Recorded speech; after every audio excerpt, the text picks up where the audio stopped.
The following program is rated U for universal audiences and is considered suitable for listeners of all ages. This is a presentation of Dream Realm Enterprises, where dreams are our reality.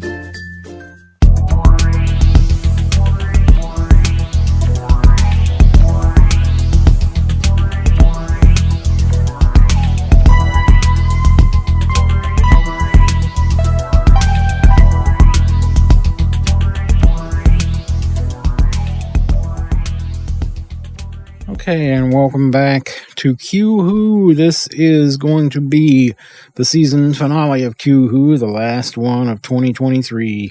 Today we are going to briefly review the Underwater Menace Blu-ray, which came out in the UK recently. It's the animation of the Underwater Menace, which was long overdue. And I grabbed the Steelbook version, and I enjoyed it. I really enjoyed it. I thought it was pretty good. I thought the animation was fine. There were some people complaining about it, but every time an animation gets released, people complain about it. It doesn't matter how good or how bad it is, people are going to complain about it. That's fans for you. I thought it was adequate. I thought it was all right. It wasn't the absolute best one ever, but it wasn't the worst one ever either. Far from it. But I thought it did the job. I thought it was pretty good. They took some license here and there. And I think they just tried to kind of make the story look a little bigger, because the story, it's not one of the better stories. And if, in my personal opinion, it's probably the worst of all the Troughton stories. So I guess they tried to do something to compensate for that. So visually, they tried to make it a little more interesting. But so that didn't bother me. When they take liberties, as long as they don't go too far with it, I'm good with it. The ones that I didn't care for, as far as taking liberties, I didn't like what they did with Padma Sambhava from the Underwater Menace. I thought that was a bit too much to make him look like some kind of creature instead of just an emaciated old man. I thought that was going too far. But overall, I like the Abominable Snowmen animation. Outside of that, I thought the animation was really good, and I rewatched that one recently too, and thought it was really good apart from that. So, the Underwater Menace, I don't have a problem with the changes that they made overall. I thought it was pretty good. It was an interesting view. It's nice to finally have visuals for the entire story rather than just the middle two episodes. But overall, I think the release was good. It was certainly an improvement on the old DVD release that we had, which had the very basic telesnap reconstruction of the first and fourth episodes, which they didn't make any effort on at all. So that they improved that with this one as well, because the new constructions look a whole lot better. So if you're into the telesnap reconstructions, you'll be happier with this. And if you're happy with the animations, I think you'll be overall happy with this. So, let's see. How many TARDISes can I give it out of 5? I would say probably 3 for the animation, because I thought the animation was pretty good. The story, again, I think it's the worst Troughton story, so it only gets about 1.5 TARDISes out of 5 for the story. But, that's something from, nearly 60 years ago. So we can forgive it. It's, it's kind of just a light romp. And if you don't take it seriously and you just take it for what it was, then it's not too bad. It's not too painful. There are certainly worse stories in the Doctor Who pantheon, especially in New Who, in my opinion. But, it's okay. It was a pretty good release. I'm glad we have it. The Steelbook looks pretty. It's not a bad release. It's not a bad release at all. So for me, it was worth it. So if you haven't grabbed it and you're curious about it, I can recommend it. I mean, it's not going to be the most amazing thing that you'll ever see, but if you do enjoy the animations at all, and if you enjoy Patrick Troughton, it's the earliest Patrick Troughton that you can see any amount of.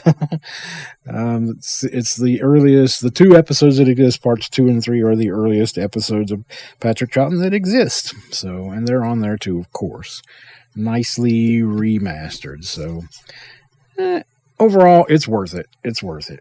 All right. I'm going to keep this short. I had mentioned on social media that I would probably talk about a recent fan video that was released, which was called Mind Bomb, which featured Ron Smith as his rendition of the Fourth Doctor in an adventure that I wrote, which he kind of tweaked the script a bit for the video version. There's an audio version, of course, called Death Trap that we did with Paul RBC. So if you want to check that out to see the difference, you can find both on the website, dreamrealmsite.com. Only part 1 of Mind Bomb,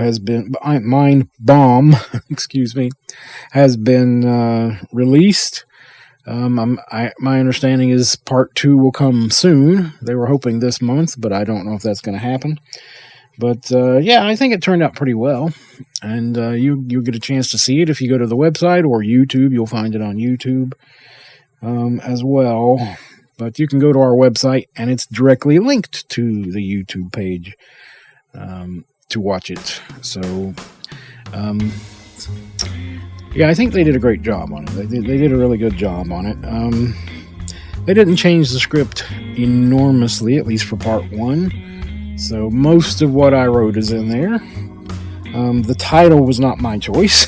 I think Mind Bomb is a bit fan-wanky, but I guess Ron thought it was a little more catchy than Death Trap, but I disagree, but we agreed to disagree on that one. So, but again, if you want to see the differences between the audio and the video, you can listen to the audio featuring Paul RBC as the Doctor, and then watch the video with Ron Smith as the Fourth Doctor to see the interesting differences. And I'll talk more about how it all came about in the next episode of Q Who sometime early in 2024. So in the meantime, yes, thank you for joining us this year for Q Who. We haven't had a lot of episodes, but I've tried to keep up with things and bring them out now and again and just sort of review things. And I will continue to do that through 2024. So whenever there's something new pertaining to classic Doctor Who, then yeah, I'll speak to you about that here on Q Who in the new season, which will be coming up sometime early next year. But in the meantime, I hope you guys have a great holiday season and a great new year. And thank you for listening in, and thank you for sticking with us, and hopefully you've enjoyed what you've heard this year and in this episode. And I know it's a short one this time. My apologies, but time has not been on my side lately. And yeah, hopefully I'll get to do a DBB as well before the end of the year, and maybe in time for Christmas. So, but in the meantime, yes, happy holidays to everyone, whatever you celebrate. And yeah, hopefully you've enjoyed what you've heard this year. So until next year, you know the drill. Please stay tuned. You have been listening to a fan production for Dream Realm Enterprises. This is a not-for-profit program.